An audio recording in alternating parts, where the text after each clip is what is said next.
자, 안녕하세요. 문헌회계사입니다.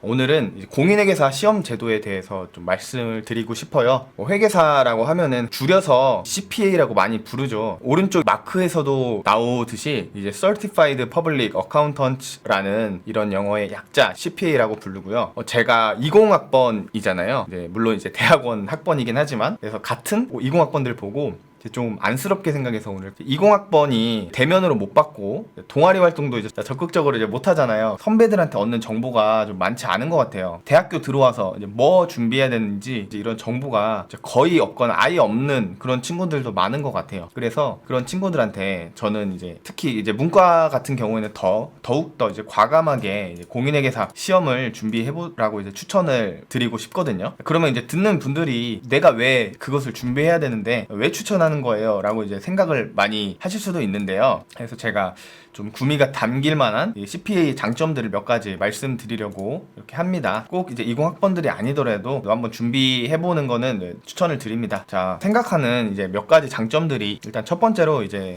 회계사라는 건 자본주의의 파수꾼이라는 이제 자부심이 있어요. 공인회계사가 무슨 일을 하는지 그 메인이 되는 이런 업무를 요약하자면 기업에서 재무제표라는 걸 만듭니다. 1년 동안의 성과는 얼마가 있었고 지금 우리 회사는 자산이 얼마가 있고 부채가 얼마가 있습니다. 자본금은 얼마가 있고요. 이런 재무제표라는 보고서를 만드는데 그 재무제표를 그냥 딱 들이밀면은 누가 믿어요? 매출액이 1,000억이다. 누가 믿어요? 근데 이 매출액은 1,000억이 맞습니다. 라고 KS 마크, 품질 도장, 적정 마크를 찍어주는 게 이게 회계사의 역할이라고 보시면 되거든요. 내가 이 인증한 재무제표로 이제 투자자들이 안전하게 투자를 하는데 이용하거나 아니면 이제 교수님들이 연구 논문을 쓰시는데 근거 자료로 사용을 하시거나 아니면 저희 대학원들이 조별과제 할 때 기업 분석 같은 거 하잖아요. 그때 내가 인증해서 공시된 그런 재무제표를 사용하는 거 보면은 굉장히 뿌듯하더라고요. 이 자본주의를 지키는 역할을 함으로써 소명의식을 느낄 수 있다는 거 되게 뿌듯하다는 점. 그리고 두 번째 이유 같은 경우는 연봉을 말씀을 드리고 싶어요. 첫 번째 방금 말씀드린 이유는 조금 오그라들 수도 있어요. 현실적으로 조금 더 접근을 해보려고 하는데요. 이제 대학 생활을 하고 이제 사회생활 하시는 분들도 있고 가장 큰 목적은 정말 여러 가지가 많겠지만 돈을 벌기 위해서라는 거는 그 누구도 이제 부정할 수 없는 이런 사실인 것 같아요. 그래서 연봉이라는 것이 취업 준비생들이 봤을 때 아니면은 대학교 들어가기 전에 이제 원서 쓰기 전에 이제 진로 의사 결정을 할 때도 굉장히 중요한 지표 중 하나라고 생각하거든요. 이런 여러 가지 면에서 봤을 때 회계사 같은 경우에는 이제 연봉이 나쁘지 않다고 생각을 해요. 물론 이게 법인마다 이제 회사마다 다르고 성과금이 얼마 나왔느냐에 따라 다르겠지만 대형 회계법인 기준으로 보면은 들어간 신입사원 같은 경우에는 한 5천만 원에서 6천만 원 사이 받는 것 같고 그리고 3년차 직원은 한 8천만 원 받고 6년차는 1억 원 정도의 급여를 받거든요. 물론 이 회계사의 이제 업무량이 좀 과다하다 얘기가 많이 나오고 그러긴 하지만 이 급여로만 따졌을 때는 더 많이 이제 주는 회사가 그렇게 많지는 않은 것으로 볼 때 급여 측면에서도 굉장히 메리트가 있다고 볼 수 있어요. 그리고 이제 제가 좋다고 생각하는 세 번째 이유는 은퇴 걱정이 없다는 건데요. 요즘 취업 자체가 정말 힘들죠. 정말 운이 좋게 취업을 했다고 하더라도 인생이 끝난 게 아니잖아요. 예전 아버지 세대 20, 30년 전에만 해도 평생 직장이라는 개념이 있어서 한번 들어간 회사에서는 이제 은퇴할 때까지 계속 다녀야 된다 이런 개념이 정말 강했는데 요즘은 평생 직장이라는 개념이 사라지면서 이제 이직을 할 수도 있는 거고요. 아니면은 이제 정년까지 회사를 다닌다는 개념도 이제 사라졌어요.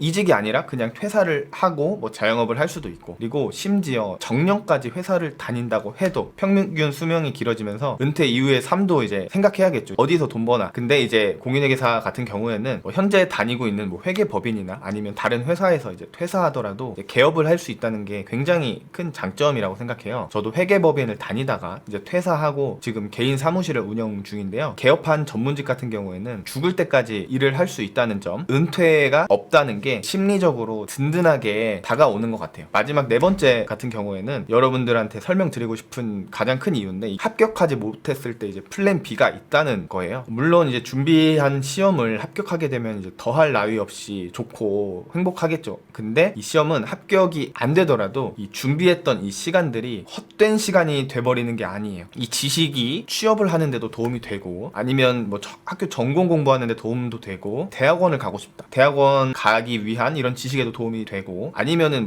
학업이 아니더라도 내 개인이 투자를 하고 싶다. 이런 측면에 면에서도 또는 뭐 살아가는데 아주 큰 도움이 되기 때문에 이 시간들이 버리는 시간이 아니다라는 거를 알려드리고 싶어요. 자본주의 사회에서 필요한 지식들은 이제 거의 다 배운다고 생각하시면 되거든요. 제가 정말 안타깝게 생각하는 것 중에 하나가 우리나라가 공무원 시험에 목을 너무 많이 매잖아요. 이 현실에 저는 굉장히 안타깝다고 생각하는데 왜 공무원에 이제 목을 매냐? 물론 정년도 안정되고 뭐 꼬박꼬박 월급도 나오고 연금도 물론 지금은 좀 많이 줄어들긴 했지만 연금도 빠방했었고 그런 점을 봤을 때 공무원이 된다면은 정말 좋죠. 이 점은 부정할 수 없는데 근데 이제 안 됐을 때를 생각해 봐야 되잖아요. 누구든 몇 년간 이렇게 준비를 했는데도 안 됐을 때 이때 공무원 시험은 리스크가 정말 크다고 생각해요. 국어 지식, 뭐 영어 지식, 한국사 지식 이런 시험 과목들 준비하잖아요. 근데 이런 과목들이 취업이랑은 도대체 어떤 연관이 있겠어요? 취업할 때 어디다 쓰겠어요? 시험에 떨어졌을 때 남는 게 없고 공무원 시험 오래 준비하시는 분들 얘기 들어보면은 공부했던 시간들이 안 됐을 때 이제 헛된 시간 투자라고 이제 느껴가지고 허무함을 되게 많이 느낀다고 하거든요. 그래가지고 이 지식으로 취업 준비하는데 도움이 안 되니까 내가 지금 할 것은 이미 몇 년 오래 했지만 갈 곳은 이제 공무원 시험밖에 안 남았다라고 생각해서 더 이 시험에 이제 몰두하게 되는 경우도 많다고 하더라고요. 이 공무원 시험이랑 단순히 비교해봤을 때 회계사 시험은 안 됐을 때 플랜 B도 정말 나쁘지 않기 때문에 대학생 분들이라면 뭐 신입생들이라면 거의 필수고 신입생 분들이 아니더라도 1, 2년 정도는 찍먹이라고 하죠. 찍어 먹어보고 적성에 맞으면 계속 해보고 아니어도 많이 배우고 빠져나갈 수 있는 그런 길이기 때문에 이 공부를 하는 것을 좀 추천을 드립니다.